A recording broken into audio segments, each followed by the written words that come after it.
1955년 가을, 서울 김포공항. 선생님, 제가 정말 가도 될까요?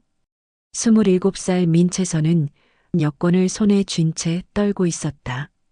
1955년 가을, 대한민국에서 프랑스로 가는 여자 유학생이라니. 6.25 전쟁이 끝난 지 겨우 2년. 나라는 여전히 폐허였고 사람들은 굶주림에 허덕이고 있었다. 여자가 무슨 프랑스까지 가서 공부를, 그냥 시집이나 잘 가지. 전쟁도 겨우 끝났는데 지금 외국 갈 때야? 돈도 없으면서 무슨 배짱으로. 주변 사람들의 시선은 차갑기만 했다.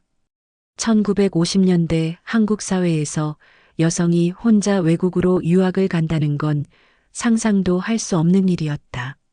더구나 전쟁으로 모든 것이 파괴된 상황에서. 하지만 서울대 사범대를 갓 졸업한 이 청년에게는 꿈이 있었다. 교육자가 되고 싶었다. 세계를 보고 싶었다. 무엇보다 배우고 싶었다. 민채선의 아버지는 일제강점기 시절 독립운동에 참여했던 지식인이었다. 그는 딸에게 늘 말했다. 채선아, 나라가 강해지려면 교육이 중요하단다. 내가 배워서 돌아와야 해. 우리나라 젊은이들을 가르쳐야 해. 그 말이 민채선의 가슴 속에 깊이 박혔다. 김포공항 대합실, 초라한 건물이었다.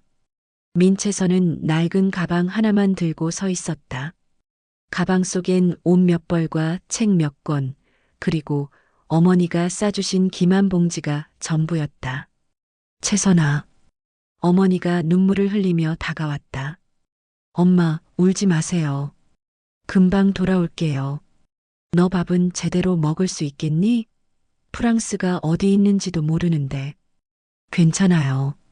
제가 알아서 할게요. 떠나기 직전 그녀의 지도교수 정일성 교수가 조용히 다가와 한마디를 건넸다.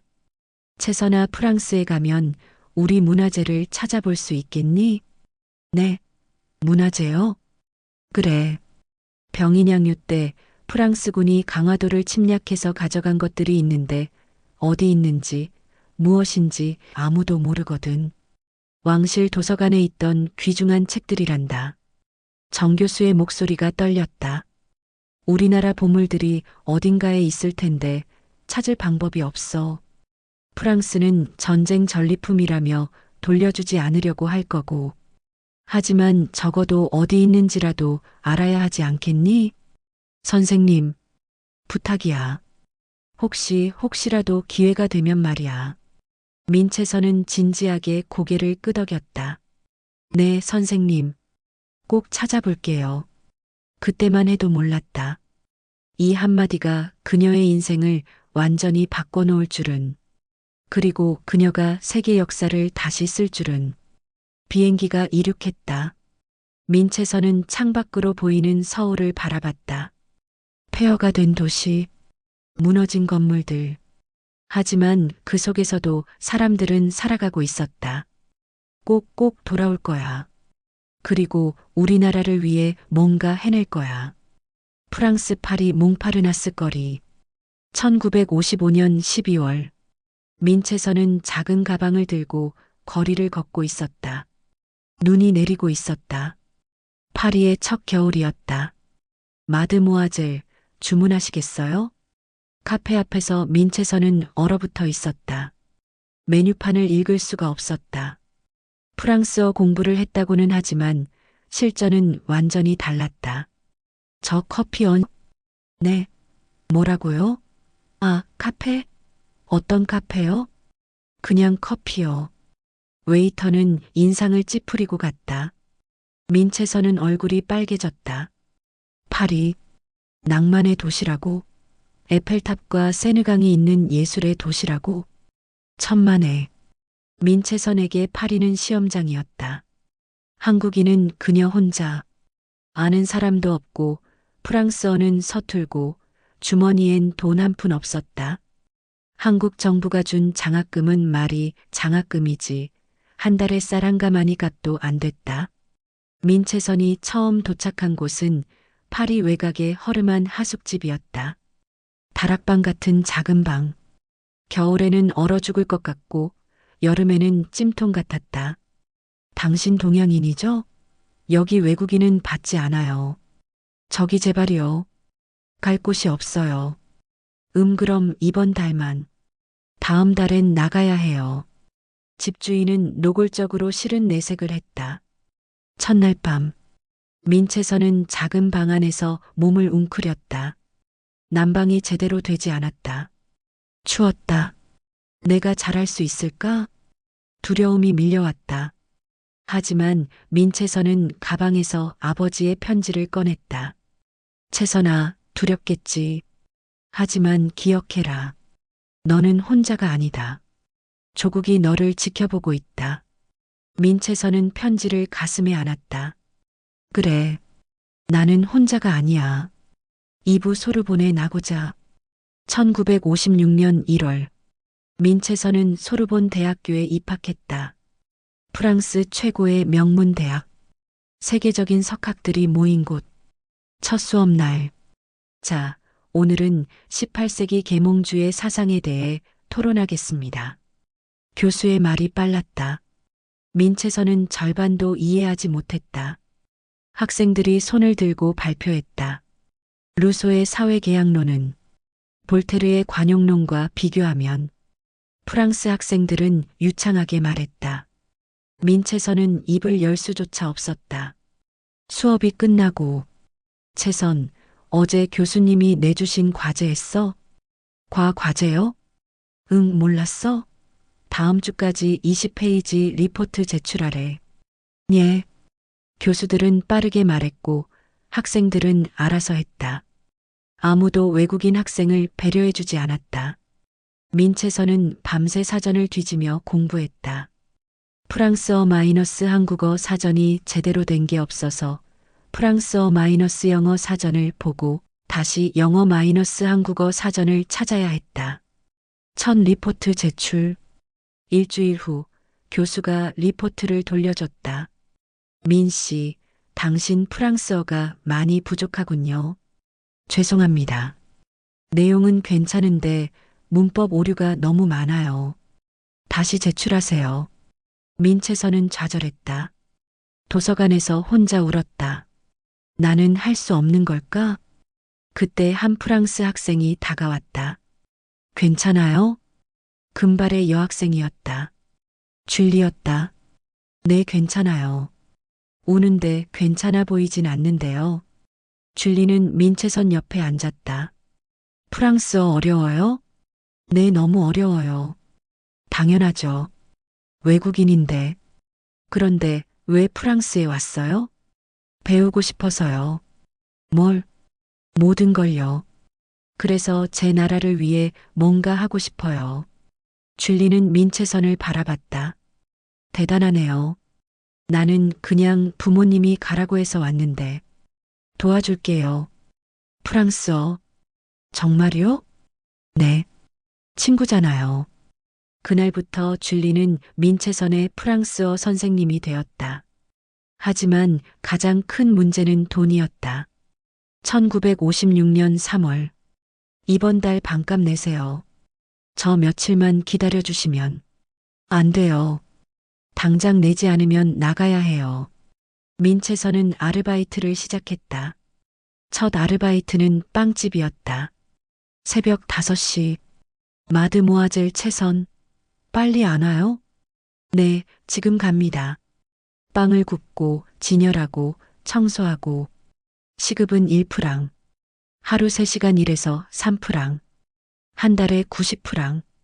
반값이 150프랑이었다. 부족했다. 오후에는 다른 아르바이트를 찾았다. 레스토랑 설거지. 야, 동양 여자. 접시 깨뜨리지 말라고. 죄송합니다. 손이 텄다.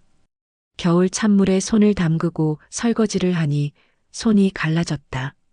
하루 일과. 새벽 5시 마이너스 빵집 아르바이트. 오전 8시 마이너스 대학 수업. 오후 3시 마이너스 도서관 공부. 저녁 6시 마이너스 레스토랑 설거지.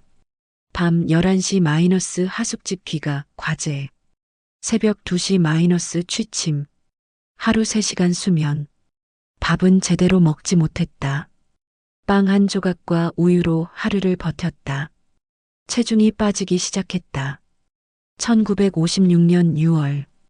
어느 날 민채선은 길거리에서 쓰러졌다. 마드모아젤, 괜찮아요? 지나가던 노부인이 그녀를 일으켜 세웠다. 배고파요. 오, 불쌍한 아이 우리 집에 와요. 노부인 마리 부인은 민채선에게 따뜻한 수프를 끓여줬다. 양파 수프, 치즈 한 조각, 빵.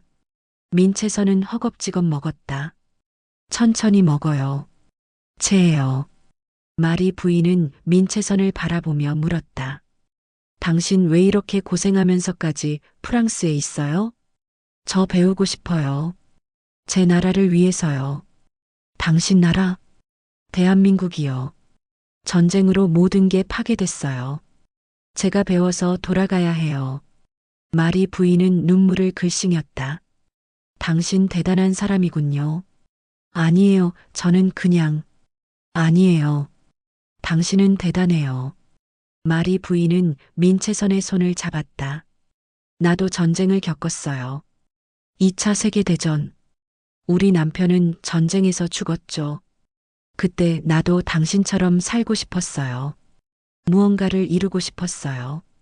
하지만 용기가 없었어요. 부인, 당신은 용기가 있어요. 그러니까 포기하지 마세요. 그날 이후 마리 부인은 민채선에게 가끔 음식을 나눠줬다. 그 작은 도움이 민채선에게는 큰 힘이 됐다.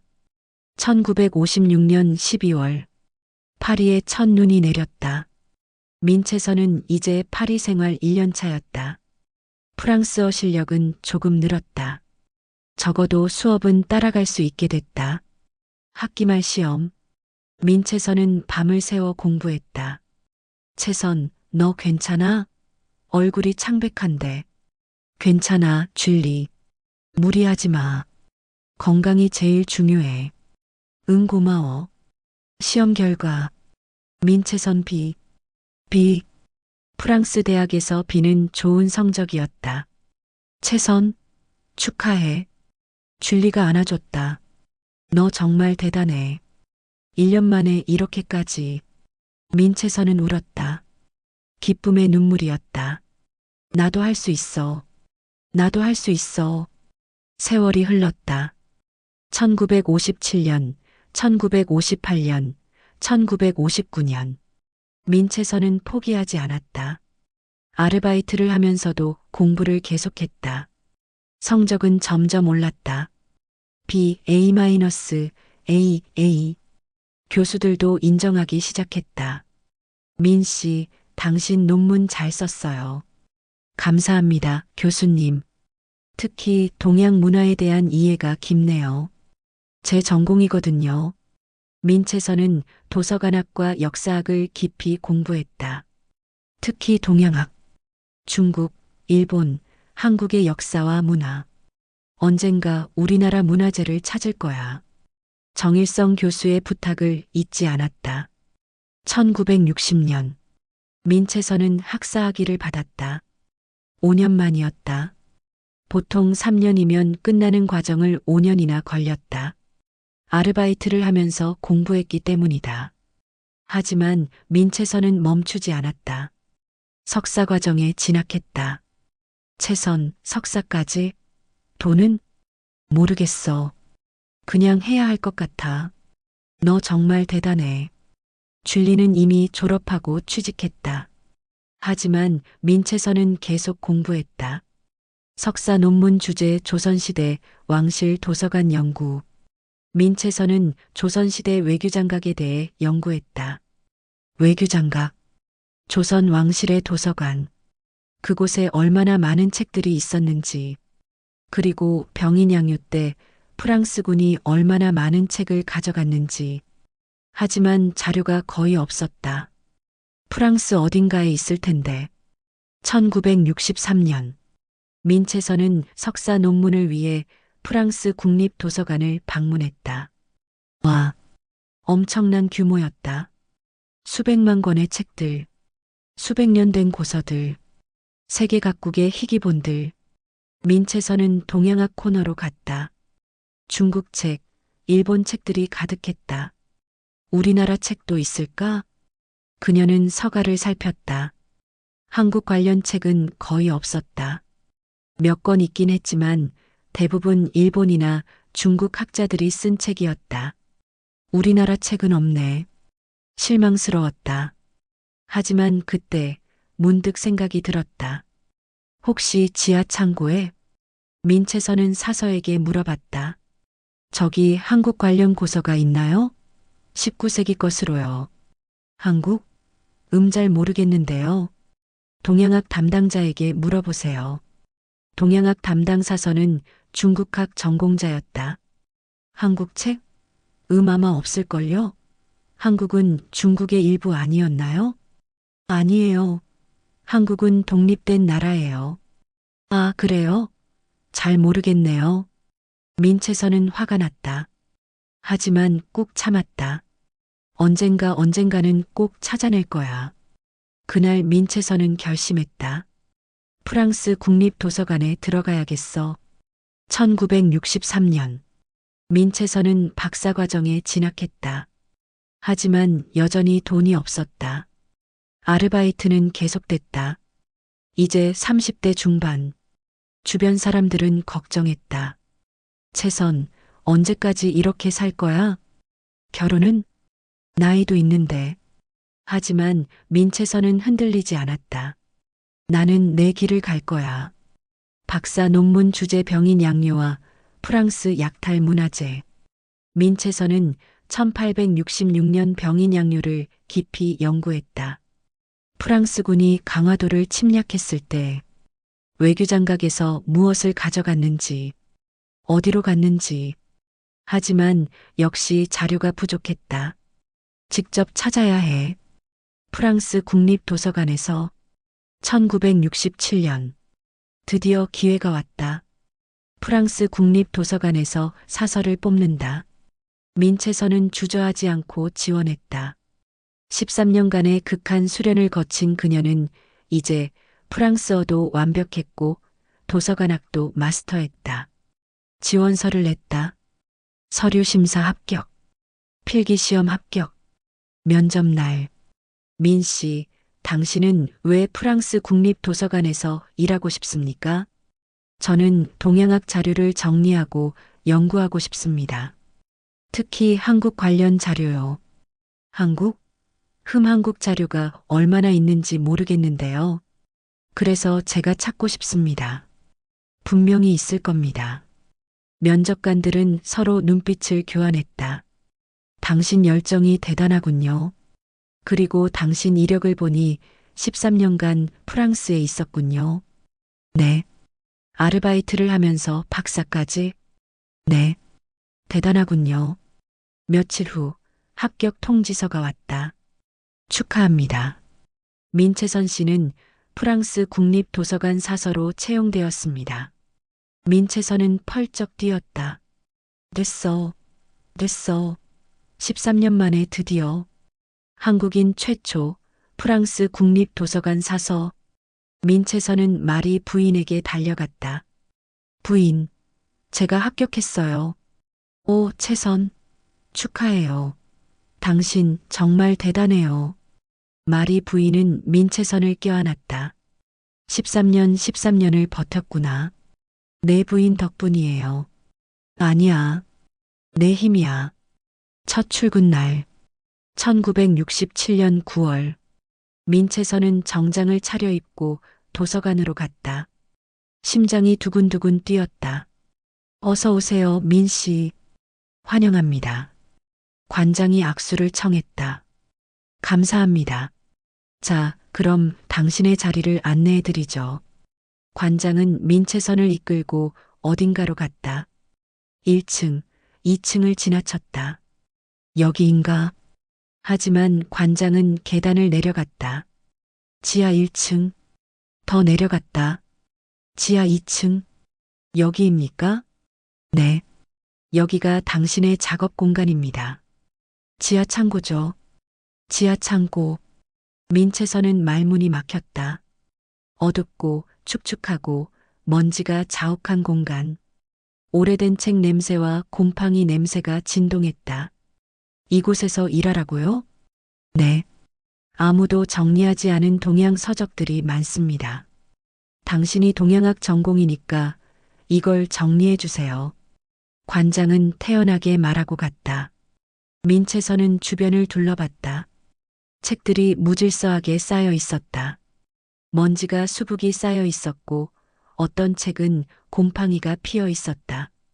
이게 프랑스 국립도서관? 실망스러웠다. 13년을 버텨서 들어온 곳이 지하 창고라니. 하지만 민채선은 금방 마음을 고쳐먹었다. 아니야. 생각을 바꿔. 여기에 우리나라 책이 있을 수도 있잖아. 그녀는 마스크를 쓰고 작업을 시작했다. 애치액. 민채선은 재채기를 하며 책을 들어 올렸다. 먼지가 하얗게 날렸다. 지하 창고는 아무도 오지 않는 곳이었다. 동료 사서들은 위층에서 근무했다. 민채선만 혼자 지하에 있었다. 저 불쌍한 동양 여자, 평생 먼지나 뒤적거리겠네. 그러게. 프랑스 국립도서관 사서가 됐다고 좋아하더니 지하 창고 담당이래. 13년 고생해서 겨우 지하 창고. 불쌍하네. 동료들의 수군거림이 들렸지만 민채선은 신경 쓰지 않았다. 좋아. 여기서 뭔가 찾아낼 거야. 그녀는 한 권 책을 살폈다. 중국 고서, 일본 고서, 베트남 책, 몽골 책. 수백 년 된 책들이었다. 프랑스가 세계 각국에서 가져온 책들. 어떤 건 약탈한 것이고 어떤 건 구매한 것이었다. 이 책은 명나라 시대 것이네, 이건 청나라. 민채선은 꼼꼼히 정리했다.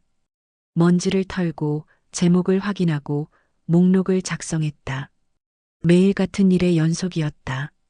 하지만 민채선은 지루하지 않았다. 이 중에 분명히 우리나라 책이 있을 거야. 그녀의 손은 멈추지 않았다. 그러던 어느 날, 1967년 12월.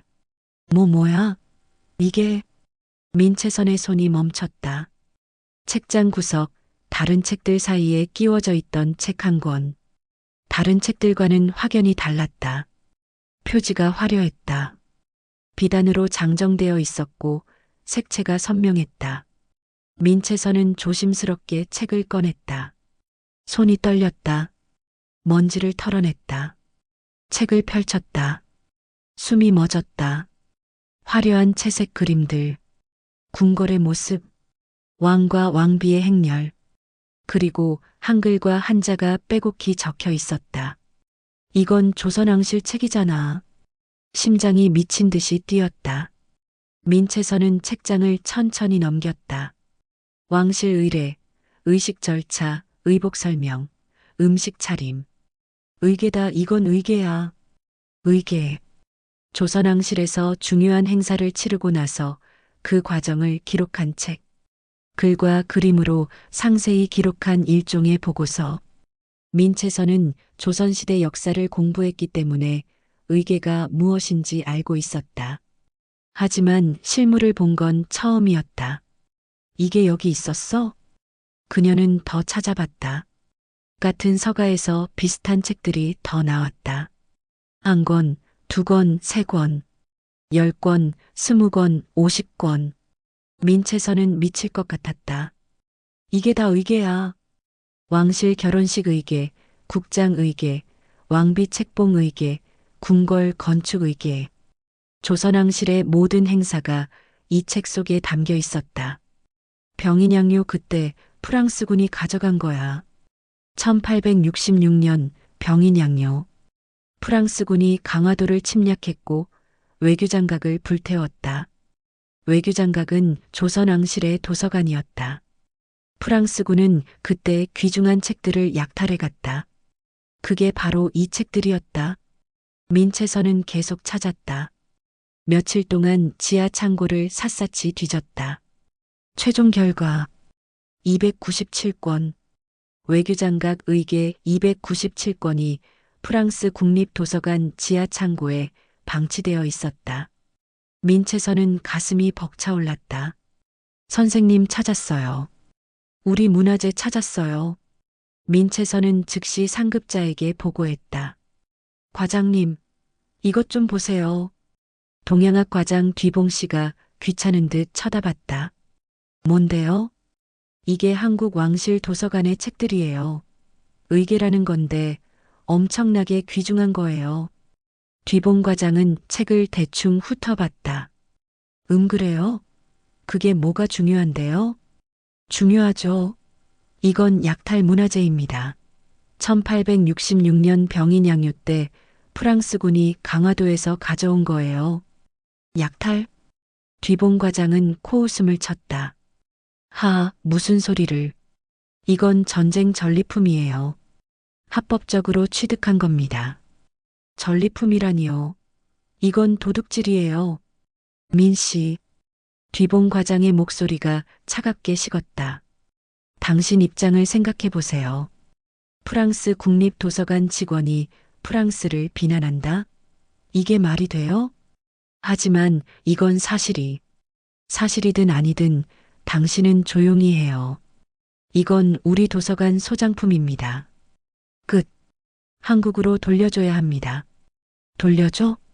뒤봉 과장은 비웃었다. 민 씨, 당신 제정신이에요? 프랑스 국립도서관 소장품을 돌려주라고? 그게 가능하다고 생각해요? 하지만, 됐어요. 당신은 그냥 목록이나 만들어요. 다른 건 생각하지 마세요. 민채선은 분했다. 하지만 어쩔 수 없었다. 그녀는 평범한 사서였고 뒤봉 과장은 상급자였다. 그럼 다른 방법을 찾아야지. 민채선은 한국 대사관에 연락했다. 대사관입니까? 저는 민채선이라고 합니다. 프랑스 국립도서관에서 일하는데요. 중요한 발견을 했습니다. 무슨 발견이죠? 외교장각 의궤 297권을 찾았습니다. 외교장각 의궤요? 대사관 직원도 처음에는 이게 뭔지 잘 몰랐다. 민채선은 자세히 설명했다. 조선왕실 도서관, 병인양요 때 약탈, 프랑스 국립도서관 지하 창고에 방치, 그리고 사진을 찍어서 보냈다. 며칠 후 한국에서 연락이 왔다. 민 선생님 확인했습니다. 정말 외교장각 의궤가 맞습니다. 정말요? 네. 이건 대단한 발견입니다. 그리고 며칠 후 한국에서 난리가 났다. 병인양요 약탈 문화재 발견. 프랑스 국립도서관에 우리 왕실 책 297권. 조선왕조 의궤 101년 만에 확인. 신문들이 대서특필했다. 학자들이 놀라워했다. 정부가 움직이기 시작했다. 이건 우리나라 국보급 문화재입니다. 즉시 반환 협상을 시작해야 합니다. 한국 정부는 프랑스에 공식 요청을 했다. 외교장각 의궤를 돌려주십시오. 하지만 프랑스 정부는 딱 잘라 말했다. 반환은 불가능합니다. 이것은 프랑스 국립도서관의 합법적 소장품입니다. 한국 정부는 항의했다. 이건 약탈품입니다. 전쟁 중에 강탈한 겁니다. 전쟁 전리품은 국제법상 합법입니다. 19세기 당시에는 일반적인 관행이었습니다. 평행선이었다. 프랑스 국립도서관 내에서 민채선의 입지는 최악이 됐다. 저 여자 때문에 문제가 생겼어. 한국이 계속 반환하라고 시끄럽게 굴잖아. 멍청한 여자. 가만히 있으면 될걸. 동료들은 민채선을 노골적으로 따돌렸다. 점심 식사에서 배제했고 회의에서 무시했고 업무에서 소외시켰다. 민 씨, 뒤봉 과장이 불렀다. 네, 당신 때문에 도서관 이미지가 나빠졌어요. 언론에서도 난리고. 죄송하지만 저는 당연한 일을 한 거예요. 당연한 일? 뒤봉 과장은 책상을 쾅 쳤다. 당신은 프랑스 국립도서관 직원이에요. 프랑스를 위해 일해야죠. 한국을 위해 일하는 게 아니라고요. 하지만 진실은, 진실? 진실이 뭐가 중요해요? 뒤봉 과장은 민채선을 노려봤다. 당신, 이러다가 해고될 수도 있어요. 조심하세요. 민채선은 입술을 깨물었다. 저는 진실을 밝힌 것뿐입니다. 하지만 민채선은 멈추지 않았다. 1972년 가을, 민채선은 여전히 지하 창고에서 일했다. 외교장각 의계 발견 이후 그녀는 더욱 철저히 책들을 조사했다. 분명히 더 있을 거야. 우리나라 문화재가. 어느 날 그녀는 불교 서적 코너를 뒤지고 있었다. 중국 불경, 티베트 경전, 산스크리트 경전. 그러다 작은 책 한 권을 발견했다. 크기는 손바닥만 했다. 두께도 얇았다. 겉표지는 낡았지만 보존 상태는 괜찮았다. 민채선은 조심스럽게 펼쳤다. 한자로 가득 찬 불경이었다. 제목은 직지심체요절. 직지심체요절? 마음의 본체를 직접 가리키는 요약 선불교 경전이네. 민채선은 책을 읽어 내려갔다. 내용은 선불교 스님들의 가르침을 모은 것이었다. 그런데 맨 뒤 장을 넘기자 이상한 글귀가 나왔다. 성광 7년 정유청 주목 외흥덕사주자인시. 민채선은 눈을 크게 떴다. 성광 7년 정유년? 그녀는 빠르게 계산했다. 성광은 고려 시대 연호. 성광 7년 정유년은 1377년. 1377년? 그리고 주자. 쇠붙이를 부어 만든 글자. 즉, 금속활자. 청주 흥덕사에서 금속활자로 찍어냄. 1377년. 민채선의 손이 떨렸다. 금속활자? 1377년에 그녀는 숨을 크게 들이마셨다. 심장이 터질 것처럼 뛰었다. 잠깐 구텐베르크가 금속활자를 발명한 건 민채선은 서양 인쇄술 역사를 공부했었다. 독일의 요하네스 구텐베르크가 1455년에 금속활자를 발명해서 성경을 찍어냈다. 그게 세계 최초의 금속활자 인쇄본이라고 알려져 있었다. 그런데 이건 1377년? 78년이나 빠르잖아. 민채선은 흥분을 감추지 못했다. 그녀는 책을 다시 자세히 살폈다. 활자의 크기가 일정하지 않았다. 조금씩 달랐다. 글자마다 먹의 농도가 달랐다. 어떤 글자는 선명하고 어떤 글자는 흐릿했다. 이건 목판이 아니야. 금속 활자가 맞아. 목판 인쇄는 나무판에 글자를 새겨서 찍는 것이다. 그러면 모든 글자가 똑같이 나온다. 하지만 금속 활자는 하나하나 따로 만든 글자를 조립해서 찍는 것이다. 그러니 글자마다 조금씩 차이가 난다. 민채선은 즉시 상급자에게 보고했다. 과장님, 엄청난 발견을 했어요. 뭔데요 또? 뒤봉 과장은 귀찮다는 표정이었다. 지난번 외교장각 의계 건으로 골치가 아팠기 때문이다. 이 책 좀 보세요. 1377년에 금속 활자로 찍은 책이에요. 1377년? 금속 활자? 네. 구텐베르크보다 78년이나 빠릅니다. 뒤봉 과장은 책을 받아들었다. 대충 훑어봤다. 민 씨 이거 중국 책 아니에요? 아니에요. 한국 책이에요. 여기 보세요. 청주목 외흥덕사라고 적혀 있잖아요. 청주는 한국의 도시입니다. 그래도 확실하지 않은데요? 확실해요. 이건 세계 최초의 금속 활자 인쇄본이에요. 민 씨. 뒤봉 과장은 한숨을 쉬었다. 구텐베르크가 세계 최초예요. 그건 상식입니다. 교과서에도 나와 있고요. 하지만 이건 증거가 됐어요. 당신 또 한국 편들려고 하는 거죠? 지난번에도 그랬잖아요. 아니에요. 이건 역사적 사실이. 민 씨, 뒤봉 과장이 목소리를 높였다. 당신, 이러다가 진짜 해고될 거예요. 조용히 해요. 이건 그냥 묻어두세요. 묻어둬요? 네. 이거 공개하면 또 말썽이에요. 한국이 또 시끄럽게 굴 거고, 우리 도서관만 곤란해져요. 민채선은 믿을 수 없었다. 하지만 이건 진실이에요. 진실이 뭐가 중요해요? 조용히 넘어가는 게 중요하죠. 민채선은 사무실을 나왔다. 분노가 치밀어 올랐다. 묻어두라고? 세계 역사를 바꿀 수 있는 발견을 묻어두라고? 그녀는 결심했다. 좋아. 그럼 내가 직접 증명하겠어. 민채선은 혼자서 연구를 시작했다. 직지심체 요절을 분석했다. 종이의 재질, 먹의 성분, 활자의 형태, 인쇄 방식. 이건 분명히 금속 활자야. 목판이 아니야.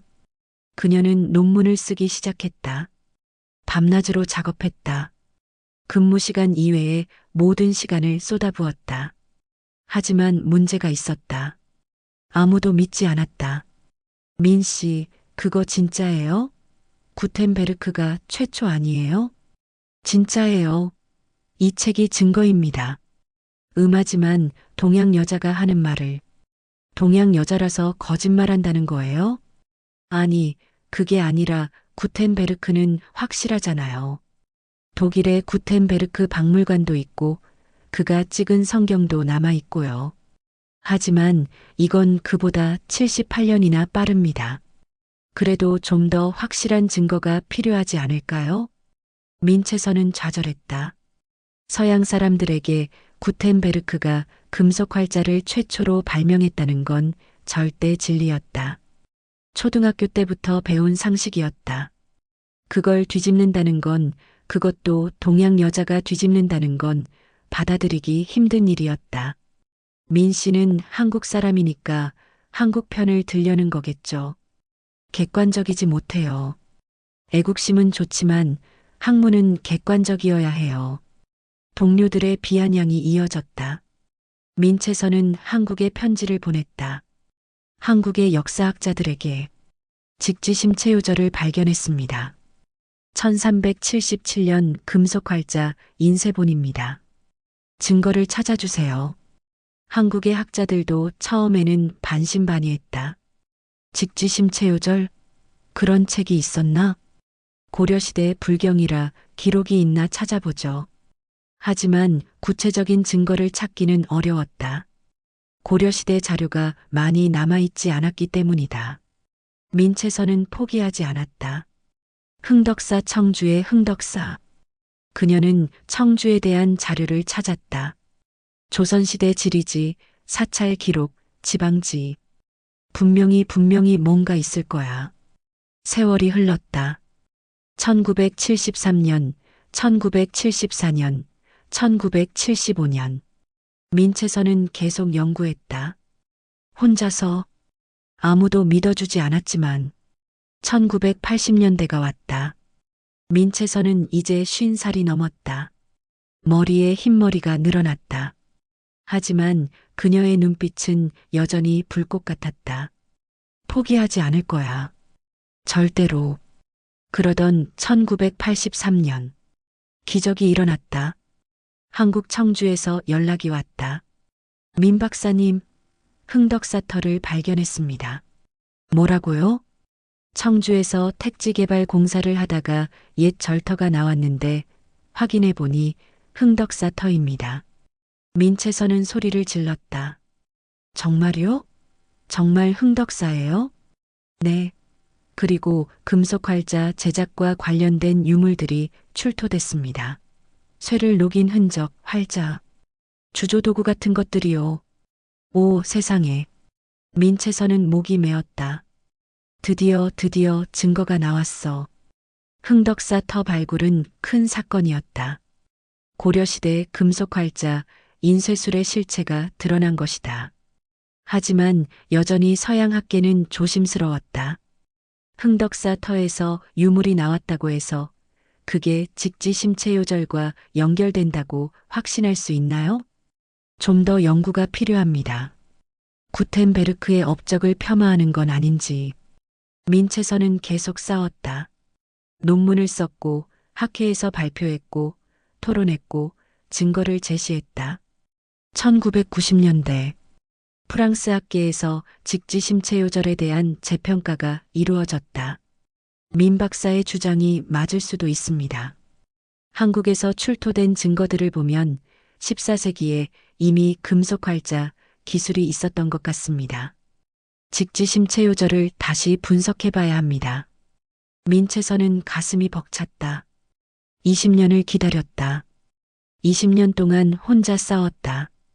그리고 드디어 2001년 9월 유네스코 세계기록유산위원회가 열렸다. 직지심체요절 세계기록유산 등재. 전 세계가 인정했다. 직지심체요절은 현존하는 세계 최고의 금속활자 인쇄본이다. 구텐베르크보다 78년 빠르다. 민채선은 파리의 작은 아파트에서 뉴스를 봤다. 드디어 그녀는 바닥에 주저앉았다. 눈물이 흘렀다. 28년 1973년 직지를 발견한 이후 28년 만이었다. 프랑스 국립도서관에서 연락이 왔다. 민 박사님 축하드립니다. 당신이 옳았습니다. 뒤봉 과장은 이미 은퇴했고 새로운 관장이 와 있었다. 당신의 업적을 기리고 싶습니다. 민채선은 미소 지었다. 직지심체요절을 사람들이 볼 수 있게 해주세요. 물론입니다. 직지심체요절은 프랑스 국립도서관의 보물이 됐다. 세계 각국에서 사람들이 찾아와 이 작은 책을 봤다. 이게 구텐베르크보다 앞선 거예요? 네, 78년이나 빠릅니다. 대단하네요. 민채선은 직지대모라는 별명을 얻었다. 직지의 어머니, 직지를 세상에 알린 사람. 한국 정부는 민채선에게 훈장을 줬다. 국가에 큰 공헌을 하신 민채선 박사님께 보관문화 훈장을 드립니다. 민채선은 훈장을 받으며 말했다. 저는 그냥 당연한 일을 했을 뿐입니다. 진실을 밝혔을 뿐이에요. 2000년대 민채선은 이제 80대 노인이 됐다. 건강이 나빠졌다. 병원을 자주 드나들었다. 하지만 그녀에게는 마지막 소원이 있었다. 외교장각 의궤를 한국으로 돌려보내는 것. 1967년 발견한 이후 40년 넘게 외교장각 의궤는 프랑스에 있었다. 한국 정부는 계속 반환을 요구했지만 프랑스는 거부했다. 이건 프랑스의 문화재입니다. 전쟁 전리품은 합법입니다. 박물관 소장품은 영구 소장이 원칙입니다. 민채선은 프랑스 언론에 기고했다. 외교장각 의궤는 한국으로 돌아가야 합니다. 이건 약탈품입니다. 전쟁 중에 강제로 가져간 것입니다. 돌려주는 게 맞습니다. 프랑스 지식인들 중 일부가 동조했다. 민 박사 말이 맞습니다. 식민지 시대에 가져온 문화재는 돌려줘야 합니다. 프랑스가 문화 선진국이라면 먼저 문화재를 돌려줘야 합니다. 하지만 프랑스 정부는 완강했다. 2010년 전환점이 왔다. 한국과 프랑스 정상회담이 열렸다. 이명박 대통령과 니콜라 사르코지 대통령이 만났다. 외교장각 의궤를 돌려주시길 부탁드립니다. 어렵습니다. 우리 법으로는 국립박물관 소장품을 양도할 수 없습니다. 그럼 임대는 어떻습니까? 영구 임대요. 임대?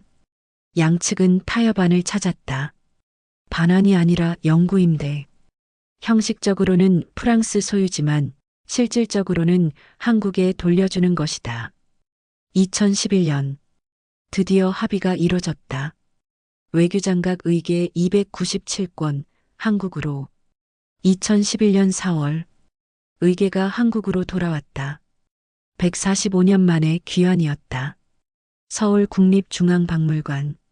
환영식이 열렸다. 민채선은 휠체어를 타고 참석했다. 83세. 몸은 많이 약해져 있었다. 유리 케이스 안에 외교장각 의계가 전시되어 있었다. 화려한 채색 그림들, 조선왕실의 위엄, 의계야 집에 왔구나. 민채선은 유리에 손을 댔다. 눈물이 흘렀다. 선생님, 제가 해냈어요. 우리 문화재 집으로 데려왔어요. 1955년 김포공항.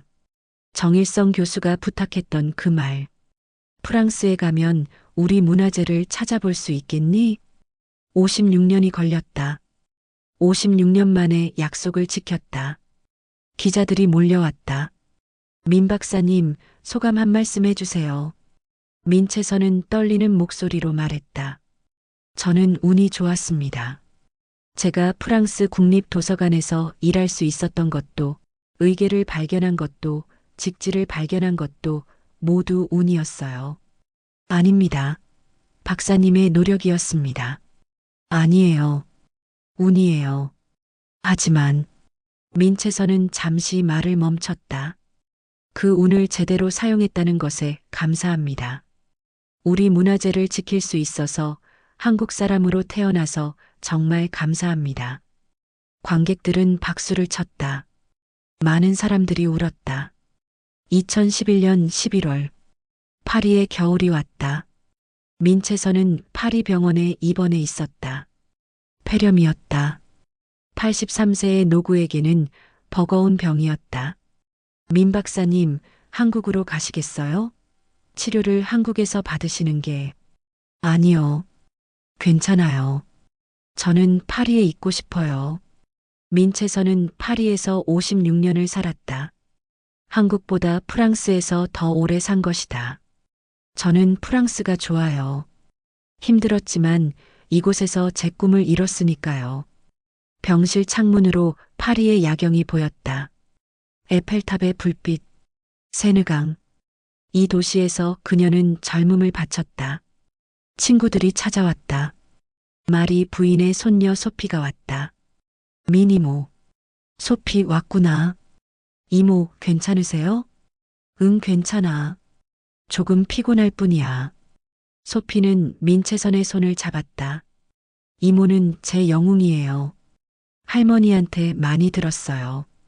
이모가 얼마나 열심히 사셨는지. 영웅이라니 난 그냥 보통 사람이야. 아니에요. 이모는 대단한 사람이에요. 혼자서 세계를 바꾸셨잖아요. 민채선은 미소를 지었다. 밤이 깊어갔다. 민채선은 혼자 조용히 생각에 잠겼다. 나는 잘 살았을까? 1955년 27살에 프랑스로 왔다. 가난했다. 외로웠다. 차별받았지만 포기하지 않았다. 외교장각 의계를 찾았고 직지 심체요절을 발견했다. 그리고 세계 역사를 다시 썼다. 선생님, 아버지, 어머니. 민채선의 눈에 눈물이 고였다. 제가 잘했죠? 2011년 11월 22일 밤 11시 47분. 민채선은 조용히 숨을 거뒀다. 파리 병원 307호실. 창밖으로 파리의 밤이 보였다. 에펠탑이 반짝이고 있었다. 그녀는 평화로운 얼굴이었다. 마치 긴 여행을 마치고 돌아온 사람처럼. 2011년 12월 초 서울 인천국제공항. 민채선의 관이 도착했다. 태극기가 덮여 있었다. 문학의 인사 300여 명이 공항에 나왔다. 학자들, 도서관 사람들, 정부 관계자들. 민 박사님 돌아오셨습니다. 연결식이 열렸다. 대한민국 정부는 그녀에게 국민훈장을 추서했다. 민채선 박사는 평생을 우리 문화재를 지키는 데 바쳤습니다. 그분의 헌신이 없었다면 외교장각 의계도 직지 심체요절의 가치도 세상에 알려지지 못했을 것입니다. 문화부 장관의 추도사가 이어졌다. 그분은 돈도 없고 권력도 없는 가난한 유학생이었습니다. 하지만 그 누구보다 나라를 사랑했습니다. 한순간도 한국을 잊지 않았습니다. 많은 사람들이 울었다. 장례식이 끝나고 민채선의 유해는 국립서울현충원으로 향했다. 동작동 언덕, 국립서울현충원. 수많은 애국지사들이 잠들어 있는 곳. 독립운동가, 전쟁 영웅, 국가유공자들. 민채선은 그곳에 안장됐다. 군인도 아니었다. 정치인도 아니었다. 그저 먼지 속에서 우리 문화재를 찾아낸 한 명의 집념 있는 여성이었다. 하지만 대한민국은 그녀를 영웅으로 대우했다. 국립서울현충원에 안장을 명한다. 묘비에 새겨졌다. 민채선 1928-2011 프랑스 국립도서관 사서 외교장각 의계 발견자 직지심체요절 세계기록유산 등재 공헌자 대한민국 보관문화 훈장 수훈자 안장식이 열렸다. 21발의 예포가 울렸다. 태극기가 펄럭였다. 문화부 장관이 마지막 인사를 했다. 민채선 박사님 고생하셨습니다. 이제 편히 쉬십시오. 동작동 하늘은 맑았다. 겨울 햇살이 따뜻했다. 민채선은 그렇게 조국의 품에 안겼다. 2012년 프랑스 국립도서관은 민채선 추모 전시회를 열었다. 민채선 잃어버린 보물을 찾은 여인. 그녀가 발견한 외교장각 의계와 직지심체요절이 전시됐다. 그녀의 사진도 걸렸다. 젊은 시절 사진. 지하 창고에서 먼지를 털며 책을 정리하는 모습. 늙어서 휠체어를 타고 있는 모습. 관람객들이 감탄했다. 이 작은 여성이 이 모든 걸 해낸 거야? 대단하네. 프랑스 언론도 재조명했다. 우리는 그녀를 제대로 대우하지 못했습니다.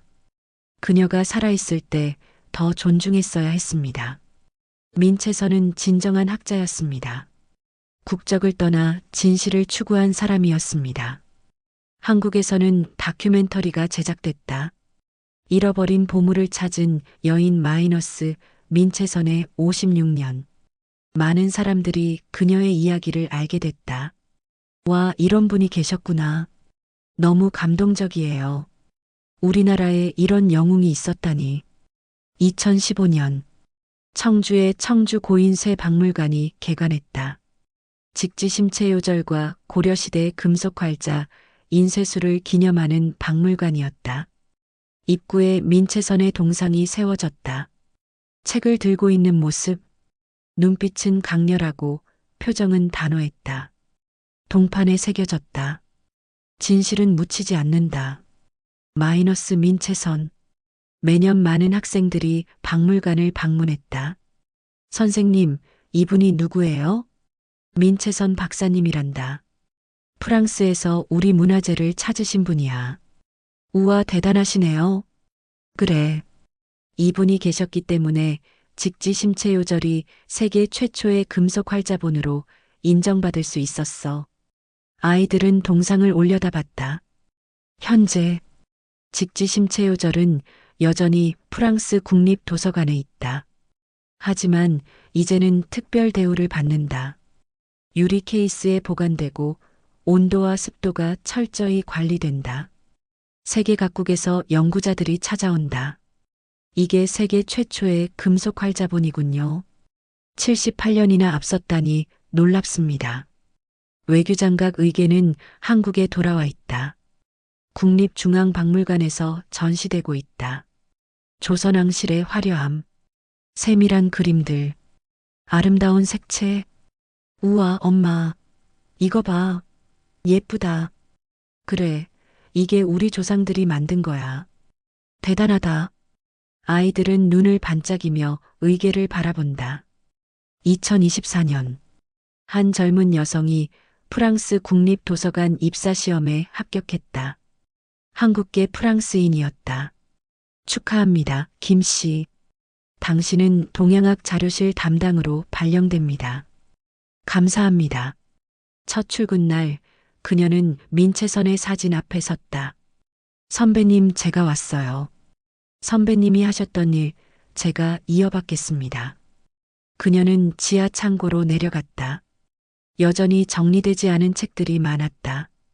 여기 또 뭐가 있을까?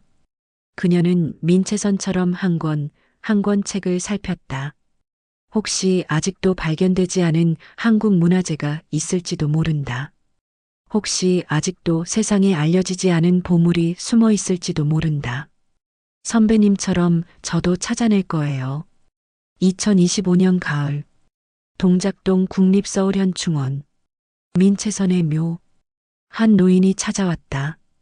80대 후반으로 보이는 남성이었다. 그는 꽃다발을 들고 있었다. 선생님, 저 왔습니다. 노인은 정일성 교수의 아들이었다. 그의 아버지는 1955년 민채선에게 부탁했던 바로 그 사람이었다. 선생님, 아버지가 돌아가시기 전에 말씀하셨어요. 민채선 학생이 약속을 지켜줬다고. 정말 고마워했어요. 노인은 묘비에 꽃을 놓았다. 아버지는 돌아가셨어요.